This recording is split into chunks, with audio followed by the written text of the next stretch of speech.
আজকে আবার চলে এলাম একটা নতুন ব্লগ নিয়ে। আজকের ব্লগটি হচ্ছে যে একটি রান্নার ব্লগ। চলো রান্নাটা দেখে নিই কীভাবে করছি।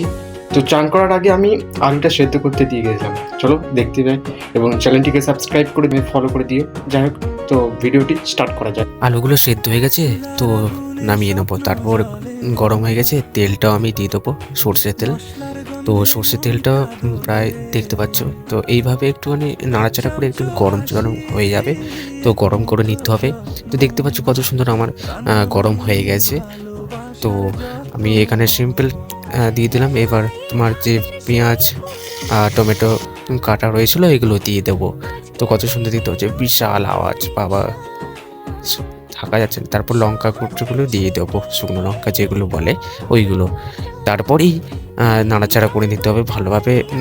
মিনিট 5 মতন নাড়াচাড়া করতেই হবে, না হলে হবে না। তো আমি দেখছিলাম রান্না করি যে কীরকম রান্না। আমি তো মাঝে সাঝে রান্না করি, তো দেখাই যাক রান্নাটা করছি। তো কেমন লাগছে অবশ্যই কমেন্টে জানিও, এবং ভালো লাগলে লাইক এবং সাবস্ক্রাইব করে দিও ইউটিউব থেকে দেখলে, এবং ফলো করে দিও। তো দেখতে পাচ্ছি এখানে আদা রসুনের পেস্টটা আমি দিয়ে দিলাম। তো কত সুন্দর দেখতে পাচ্ছি, এখানে নাড়াচাড়া করে দিলাম। তো আমি আমার রান্নার চ্যানেল আমি ঠিক জানি না, তো আমি যতটুকু পারি দুপুরবেলায় কি করব, আমি ভাবলাম রান্না করবো, শুধু একটা ভিডিও করে রেখে দিলাম, যদি কোনো কাজে লাগে। তার জন্য একটি ভয়েস ওভার করে দিলাম। যে দেখতে পাচ্ছি এটা জিরে গুঁড়ো এবং লঙ্কা গুঁড়ো মোটামুটি একটা দিয়ে দিলাম। তারপরে একটা জিনিস দিতে ভুলে গেছিলাম, হলুদ গুঁড়োটা। তো হলুদ গুঁড়োটা কিছুক্ষণ ভুলে গিয়েছিলাম, তো হলুদ গুঁড়োটা আমি দিয়ে দিলাম। দিয়ে দেওয়ার পরে আবার একটু নাড়াচাড়া করে দিলাম। নাড়াচাড়া করে দেওয়ার পর জল টল দিয়ে এইরকম করে, মানে একটুখানি জল দিতে হবে। আমি একটুখানি জল দিলাম, দেখি ভালোই লাগছে, কত সুন্দর গ্রেভিটা হয়েছে। তো দেখতে পাচ্ছি খুন্তি দিয়ে নাড়াচাড়া করে, এবং আলুটা দিয়ে দাও, যে আলুটা সেদ্ধ করা ছিল আমি দিয়ে দিলাম।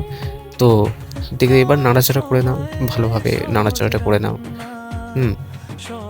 দারুণভাবে নাড়াচাড়াটা করে নাও। নাড়াচাড়াটা করে নেওয়ার পর তো এই ভিডিও ব্লগটি কেমন লাগছে অবশ্যই কমেন্টে জানিও। হ্যাঁ, আমি ভাবছিলাম শুধু রান্না করবো, একটু ভিডিওই করে নিই, আর কি আর যাবে। তো করলাম, এক হাতে ফোন ধরে আর এক হাতে রান্না টান্না করে। তো নুনটা পরিমাণ মতন দিয়ে দিলাম। সেদ্ধ করার সময় নুন অবশ্য দিয়েছিলাম, তবু নুনটা দিয়ে দিলাম যেরকম দরকার আর কি, সেই রকম দিয়ে দিলাম। আবার নাড়াচাড়া করে দিলাম। তো কিছুক্ষণ নাড়াচাড়া করতেই থাকবে যতক্ষণ না এই গ্রেভিটা যাচ্ছে। হ্যাঁ, সেই রকম করেই যাই। যেরকম আমি পারি সেরকম আমি রান্নাটা করছি, খাবার মতন দুপুরে যেরকম একটু ভালো রকম। হ্যাঁ, দেখি কত সুন্দর, দেখতেই পাচ্ছ রান্নাটা, এটা কালারটা দেখতে পাচ্ছ। আবার একটুখানি টেস্ট করার জন্য, মানে নুনটা চাখার জন্য দিলাম পরিমাণ মতন, আবার নুন দিয়ে দিলাম। তো নুন দেওয়ার পর আবার একটু নাড়াচাড়া করে দেবো। হ্যাঁ, সেই হিসাবে তোমরা যদি করতে চাও দেখে দেখে করবে।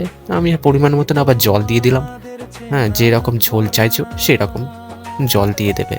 তো আমি মোটামুটি দিয়ে দিলাম একটু নাড়াচাড়া করে। এবার একটু চাপা টাপা দিয়ে দেবো।